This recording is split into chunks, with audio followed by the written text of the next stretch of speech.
Welcome to the Jampack Report today for June the 18th of 2023. My name is Samuel Adams, and on today's show we are talking all about the Xbox Game Showcase Extended, digging into the highlights because while it didn't bring the same level of hype as the main showcase, the Extended Showcase had some brand new announcements like Phasmophobia coming to console, Hi-Fi Rush is getting a big arcade update, we also have High on Life DLC on the way, big stuff like that alongside 10 pretty good looking indie games making their way to Xbox Game Pass, one of which I am very excited about. We're also talking about Titanfall 3 dying. So if you want to stick around and feel really sad, then you can check out the rest of the Just kidding, we're keeping it light, but we are going to talk about that. Anyways, I'm rambling. Without further ado, let's go ahead and dive into it.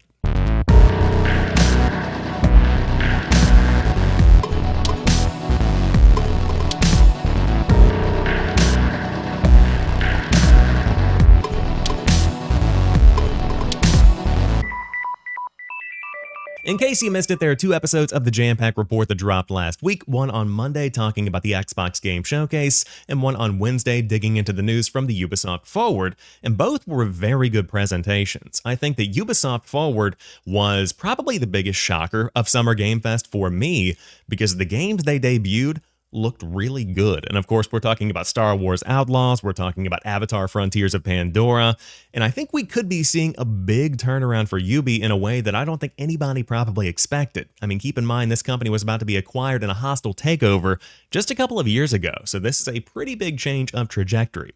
But if you want to recap all of the news from those showcases, those episodes are out now on YouTube and podcast services. Now let's talk about the Xbox Game Showcase Extended, and this is basically the director's cut of the Xbox Game Showcase, where if they had 4 hours of footage and they had to trim the fat down to 2 hours, this is what was cut. And there's some good content here. We're talking about deep conversations with developers behind games like 33 Immortals, Towerborn, Avowed as well. But if you don't want to watch that, because it is pretty lengthy, you can just check out the recap blog here like we are, titled Everything We Revealed at Xbox Game Showcase Extended 2023. There they have recaps of the conversations around taking a deeper dive into the showcase trailer of Avowed, Towerborn. The Phil Spencer conversation with 33 Immortals developers, Thunder Lotus, is very good. And I will say, just to touch on this one for a moment, you don't see Jim Ryan at PlayStation having a sit-down conversation going hands-on with an indie game and asking questions to the developers. He could be doing that behind the scenes, and it may just not be his personality or the PlayStation's marketing strategy to have Jim Ryan out there really having the conversations. But I feel like it's really nice to see the head of Xbox getting into the weeds of, why are there 33 co-op players in your new game? What are you trying to do here? What was the vision behind creating 33 Immortals? Those kind of questions coming from the head of Xbox and not just some middle manager that handles the indie game stuff, that's really nice to see. And I think that it shows the passion that Phil Spencer has for the industry. And of course, if you follow Sarah Bond on Instagram, she was also posting some pics throughout the showcase season, and she showed Phil Spencer checking out Vampire Survivors DLC behind the scenes, playing in between shots as they recorded or as they were doing it live. And so I think that kind of stuff just shows what kind of leadership Xbox has. And is Xbox in the best spot that it could possibly be right now? No, there are plenty of ways that it could be better. I think Phil Spencer is a phenomenal leader and potentially one of the best executives in the gaming industry right now. He's great and passionate about what he does. So if you want to hear that conversation, I would recommend checking out the entire video, but it's very, very well done. They also whipped out Keanu Reeves to talk more about Cyberpunk 2077 Phantom Liberty. And it's funny because Keanu is somewhere in between a typical celebrity interview where he is just kind of making stuff up as he goes, because this man is busy. I'm sure that he's played plenty of Cyberpunk through the years as he's been working on it, but I can't imagine that he's going to be sitting there doing deep dives into character builds and things like that. This man's busy. This man's out here making movies. This is John Wick we're talking about. But he talks more about Phantom Liberty, the vibe that it brings, the underbelly of the underworld, if you will, as I think how he describes it. But Keanu does a great job. The interviewer does a great job. Really awesome conversation there ahead of the release of Cyberpunk 2077 2077 Phantom Liberty this September, I believe, if I remember correctly.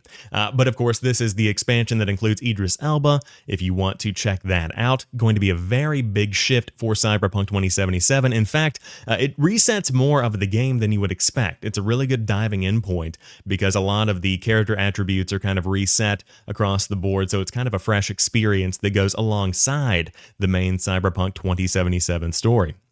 Then we also saw High on Life, which is getting a horror comedy DLC, High on Knife. And if you haven't played High on Life, this is basically a spin-off DLC that features Knifey. Who knows what's going on here, but the lighting effects in the game look really solid. Of course, horror comedy is going to be the vibe you get from this because it is a very funny game. High on Life is available right now on Game Pass if you do want to check it out, but they write Squatch Games appeared to show us High on Knife, a DLC expansion for the acclaimed High on Life. Taking the game in a horror comedy direction, High on Knife stars Knifey, the bloodthirsty melee weapon voiced by Michael Cusack. The trailer shows off new characters, enemies, and biomes, and also introduces us to a brand new character and gun. Enter Harper, the newest gun of High on Life universe, voiced by Sarah Sherman from SNL. You can check out more about High on Life in the full article. This is not going to be one I check out on day one. I'll probably pick it up in a DLC sale somewhere along the way. I enjoyed High on Life. It wasn't my game of the year. The comedy was funny. The gunplay was pretty good. I'd probably rate it like 8 out of 10, I think is a pretty good fair landing point for that one. But for High on Knife specifically, it's just nice to see Squatch Games continuing on because they were kind of embroiled in the middle of that controversy with Justin Roiland, who had some accusations levied at him. I think a lot of that investigation stuff is still outstanding. But with Squatch Games, they said that he had not been involved deeply in the development of High on Life, the same thing going with Rick and Morty and the team that makes that show possible. So to see Squatch Games build out this High on Knife DLC shows that they are going to be able to capture that experience that High on Life brought, capture that funny comedy, and continue to iterate on it and continue it without having to lean on one specific piece of creative or one piece of the creative team, I should say. So High on Knife on the way. You can check out more on the YouTube channel or on the blog post itself. Then they showed off new gameplay of Lies of P. If you haven't, there is also a free demo out now across all platforms for Lies of P. I sat down to check it out. Really impressed with what they're bringing so far. A lot of games try to bring that Souls kind of experience, you know, they try to emulate Bloodborne and recapture that magic. And I think Lies of P is weird, very strange game, but it does the combat really well. It sets the world tone really well, and I'm really enjoying my time with the demo. I have not finished it. I have beaten the first boss, and I gotta say, got pretty frustrated, which is when you know it's a good Souls game. Because if I think that I'm a horrible gamer and I really never want to pick up a controller again, that's when you know that Souls games are being done well. So dive in, check that one out. I'm pretty impressed with that one myself. We also got to look at the Microsoft Flight Simulator Dune expansion. Shout out to Paris Lilly, who went behind the scenes to check out one of those little vehicles they've got in the Dune universe. It's kind of a cross-promotional item between Dune Part 2 and Microsoft Flight Simulator, but still cool to see nonetheless. Senua's Saga Hellblade 2 got a behind-the-scenes look of the latest trailer, definitely one of the standouts from the Xbox Game Showcase itself, and of course those deeper dives are great for the people that want to go further in. For me, I'm going to try and stay away from Hellblade 2 conversation and deep dives. I want to see gameplay, but I don't need to know too much about what's happening because I want to go in fresh into that world after finishing off the first Hellblade game a couple of years ago. We got some new reveals as well. They talked more about variant exosuits and Savage Gauntlet, which bring even more customization and player choice to Exoprimal. This is launching into Game Pass in July. This is a new game that was shown off in the Capcom showcase as well. It's just Dino Crisis, but not, you know, and I just wish that maybe they had just made a Dino Crisis game or remastered an old school Dino Crisis. For Exoprimal, it's a live service game with a battle pass. We've got too many of those as is, and I can't see myself diving into this one too deeply outside of just checking it out because it's on Game Pass. Just my 2 cents there, fine looking game, and I believe there's also going to be an open beta test soon, so you can stay tuned for more info on that on their main Twitter channels, social channels, all of that good stuff. The First Descendant has a cross-play beta starting on Tuesday, August 22nd, and running a week until Monday, August the 28th. This was a really weird-looking third-person looter shooter. visually stunning. It is what I hope Outriders 2 will be if that game ever sees the light of day. Still trying to figure out what the mechanics are that make this a game that I would want to check out. I think that it kind of feels a little bit like Warframe to me. So if this is going to be a live service game, once again, too many of those right now in my life, so I probably won't get too deeply into this, but visually, very impressive game on the Xbox Series X. I think it's going to be one of the showcases of the third-party games that we see this year. So definitely stay tuned for more. Check that out. The First Descendant crossplay beta happening August 22nd and once again running through Monday, August the 28th. Then we saw more of the indies that are coming onto the scene in 2023 and 2024, including Go Mecha Ball, as well as the Lamplighters League, which is launching day one into Xbox Game Pass, coming out on October the 3rd. We also saw Lightyear Frontier getting into its mech-based multiplayer farming. This is one that definitely requires friends, in my opinion, but visually good-looking game. I like the art style they're bringing here, and I'm excited to see more of it. This is another Game Pass game, and I think this is going to be a good example of why Game Pass provides value. We've seen plenty of them through the years. Back 4 Blood is one that comes to mind, but if you have 4 players that have Game Pass, you can just check it out. Even if you're not super into what you're seeing here, you can dive in, check it out on day one, and if you don't like it, you can move on. But you might fall in love with it, and it might be your friend group game of the year. Who knows what the possibilities are? But you join Kelly, Carolina, Sebastian, and Anita as they start their homestead together on the Lightyear Frontier, complete with an overhauled new design for the mech. Good little deep dive in the Xbox Game Showcase Extended.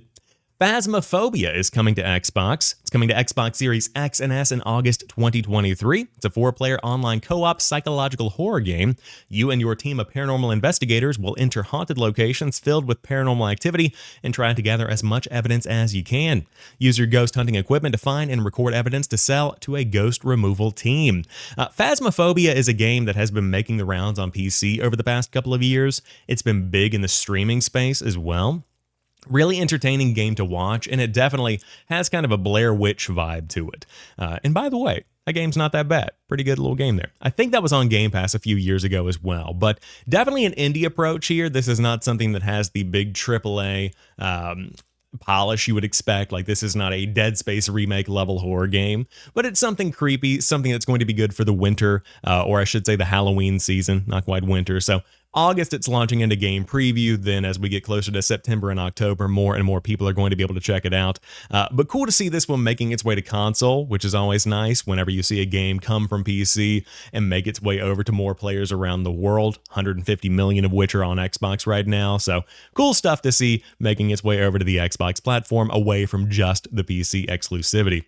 Then ID at Xbox revealed 10 games coming to Xbox Game Pass. They include Galacticare Tectonica, Another Crab's Treasure, The Wandering Village, Neon White, yes, Harold Halibut, Miniko's Night Market, The Bookwalker, Sea of Stars, and Little Kitty Big City. You can read more about all of those games on their separate post on the Xbox Wire, and we are going to go over there right now because they have some really good games coming to Game Pass. And this is what I love about Game Pass specifically, is that yes, you do get those big day one games like your Gears games, like Halo, like Forza. Those are all great, and there are plenty of those on the way. Starfield is the prime example. But I love the indie side as well. The indies are what make Game Pass such a great value for somebody like me, because if you just go to those big AAA games, you get plenty of value, but you don't get as much as you could. If you love just diving in, checking out whatever new game hit the service, you are going to explore and find so many cool games. I have found so many games that have become some of my favorites because of Game Pass, and Neon White is one that I've been waiting for a very long time. Of course, this launched on PlayStation and Nintendo Switch, I believe, if I remember correctly, or maybe it was just PC and Nintendo Switch. Either way, when it launched, it was not available on Xbox, and so I was waiting on this one to come to Xbox for a long time. The fact that it's on Game Pass makes the deal even sweeter, but this is effectively a speedrunning game with a card system baked into it, where it's not really a weapons system, more of just using weapons that are on cards. So really cool looking gameplay. Been waiting a long time for that one. Absolutely checking that one out on day one. But the rest of these games look good as well. You know, plenty of different experiences, a wide variety depending on what you want to check out. There is a little something for everybody here, and the indie space in the Xbox Game Pass world is absolutely thriving. So dive into the blog, check out some stuff that they announced. There is definitely going to be something there you're probably going to be interested in. Then they shared more about the Developer Accelerator program, and this is basically what I would consider to be the indie games of indie games. These are the people that are just building a game in a spare bedroom or have a small team in a garage making a passion project. The Developer Accelerator program provides a bit of seed funding to help make that possible. And I love that Xbox is getting involved on this level, and while every game might not speak to you or might not speak to me, it's just nice to see Xbox supporting the industry, because the first game can turn into the second game, and the second game can turn into the next Hades or the next Bastion or the next whatever big indie game you want to throw out there. These developers that are learning the ropes, that are testing the waters, are definitely creating the future of where this industry is going. And not every team will pan out to be the next big indie developer, but they are absolutely the lifeblood of the future of this industry, without a doubt. So Xbox is definitely getting in there and kind of nurturing that through the years. We also talked more about the updates that are coming soon. We have the Elder Scrolls Online Necrom, which is dropping in just a couple of days on June the 20th. Fallout 76 got its Once in a Blue Moon trailer. This is a new public event, or I should say 2 new public events, Safe and Sound and Beast of Burden, which are launching in Appalachia and Fallout 76 on June the 20th. Then we get to the Hi-Fi Rush Arcade Challenge, and this is something that was kind of teased a couple of weeks ago by some achievements that were added to Steam, but this brings some additional content to Hi-Fi Rush that's going to make it more appealing to go back and dive in. They write, Tango Gameworks revealed their hit game Hi-Fi Rush will be getting new content next month with the Arcade Challenge update. This update will include a variety of new content, including 2 new game modes, BMP Rush and Power Up Tower Up, featuring new music as well as a grab bag of new player customizations and special attacks. The Arcade Challenge update will be coming on July 5th, free for all players who already own the game. Hi-Fi Rush is available now on Xbox Series XS and PC, and you can play it via Xbox Game Pass. This is that arcade indie darling that came out earlier this year, and it's awesome to see it getting some more content. I think it's great to see just a free little update with a couple of new ways to experience the game, because after I finished the story, I was totally out. Didn't feel like going back and completing any of the challenges and stuff. This is probably going to get me back in. So if you want to dive into the Arcade Challenge update, that drops on July the 5th. And so that's the Xbox Game Showcase Extended, and in my opinion, it did exactly what it needed to do. It supplemented the main show and gave players that wanted more information those additional details, but it also baked in some really cool announcements along the way. My favorite from the show was absolutely Neon White finally coming to Xbox, and the fact that it's coming to Game Pass makes that deal even sweeter. I've been waiting for that one for a very long time. But of course, Hi-Fi Rush getting an update, Phasmophobia coming to consoles, seeing those live service games continue to get more content for the players that enjoy them. Love to see all of that. So I think this show was great. The Xbox Game Showcase was good. This made it even better. And I'll tell you what else is getting even better. The revenue coming in for Xbox, because according to Phil Spencer, Xbox is thrashing the 360 era in terms of revenue. This comes from Fraser Gilbert over at Pure Xbox. Xbox boss Phil Spencer is busy doing the rounds following last week's Xbox Game Showcase 2023, and something he mentioned as part of a press briefing is that the brand is doing much better than it was during the Xbox 360 generation. As highlighted by GamesIndustry.biz, Spencer pointed out that a lot of people look back at the 360 era as the glory days, but from a revenue standpoint, Xbox is actually twice as big of a business as it was back then. He says, quote, I often get asked, how are you doing? I'll get people who will harken back, some people in this room, to the Xbox 360 years as being the heyday of Xbox. And I was there, and I love what Xbox 360 meant for where we are today. But for you to understand, our business right now, from a revenue standpoint, is about twice the size it was during the Xbox 360 generation. Spencer went on to talk about how Xbox has more players now than ever, while also noting that Microsoft's last quarter was the biggest non-holiday gaming quarter in the history of us being in the gaming business. Finally, he also mentioned that the team is going to do $1 billion in PC revenue this year. Despite the impressive figures, Spencer explained that the main way Xbox measures success is through how many people are playing our games, hyping up the fact that the portfolio now boasts over 150 million monthly players. Really cool stats here, and I love digging into the numbers whenever they're available because we don't get these deeper looks very often.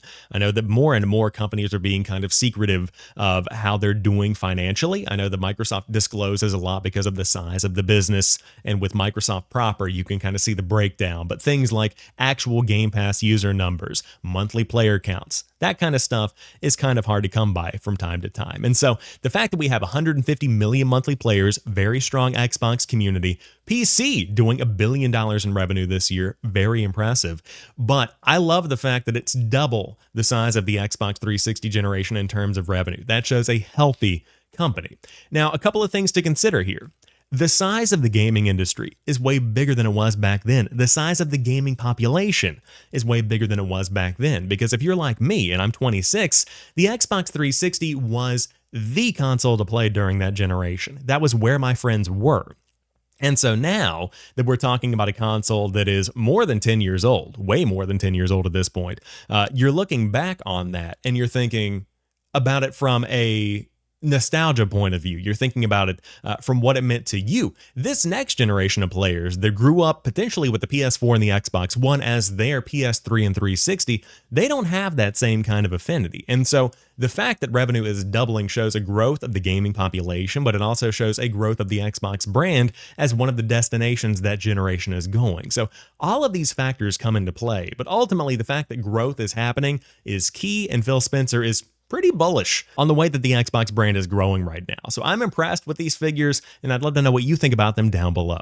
We've all known that Titanfall 3 was on the way, and we've all known that it was canceled. Huge bummer for a lot of people like myself that thought Titanfall 2 was one of the best FPS games of the Xbox One and PS4 generation. But did you know Titanfall 3 was not only canceled, it was canceled by Respawn after they had worked on it for 10 months. Let's head over to IGN's Wesley Yinpool, who has the write-up on what an ex-dev has said. Wesley writes, Respawn Entertainment worked on Titanfall 3 in earnest for 10 months before ditching it for Apex Legends, a former developer has revealed. Mohamed Alavi, who became narrative lead designer on Titanfall 3 before it was cut, told the Burnett Network that much work on the sequel had been done. He says, quote, Titanfall 2 came out, did what it did, and we were like, okay, we're going to make Titanfall 3. And we worked on Titanfall 3 for about 10 months, right? In earnest, right? We had new tech for it, we had multiple missions going, we had a first playable, which was on par to be just as good, if not better, than whatever we had before, right? But I'll make this clear, incrementally better. It wasn't revolutionary, and that's the key thing.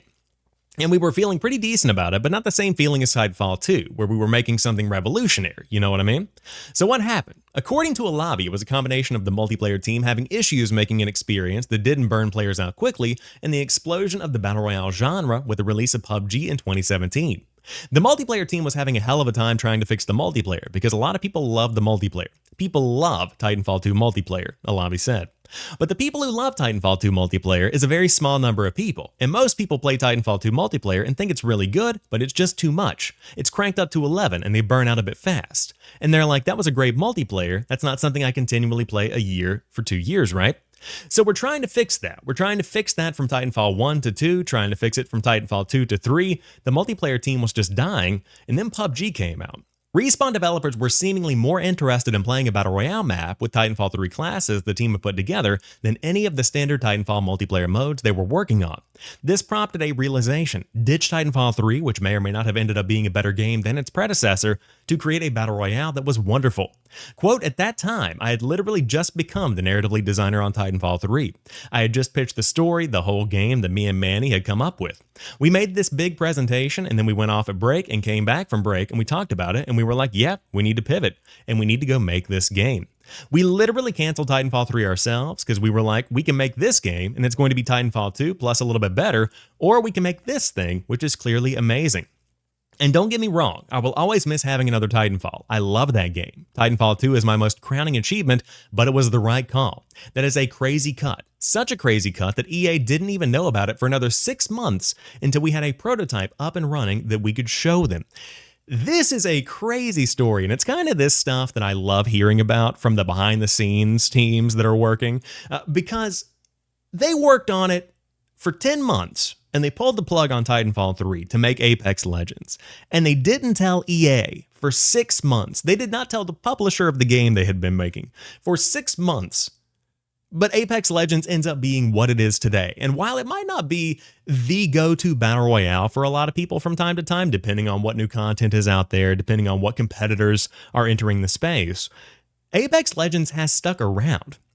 it has become a continual part of the conversation when it comes to, hey, what BR are you playing right now? You've got Fortnite, you've got Apex Legends, you've got Warzone. Those are kind of the three big ones that come to mind at the moment. And some come and go from time to time, but those are the three big boys. And it has been a long-standing game in that space. It was clearly the right choice because Apex Legends right now, I would say, is bigger than Titanfall would have ever been. Hate to be that guy, but the BR boom really put that game on the map. And that's not to say that Titanfall 3 couldn't be a thing in the future.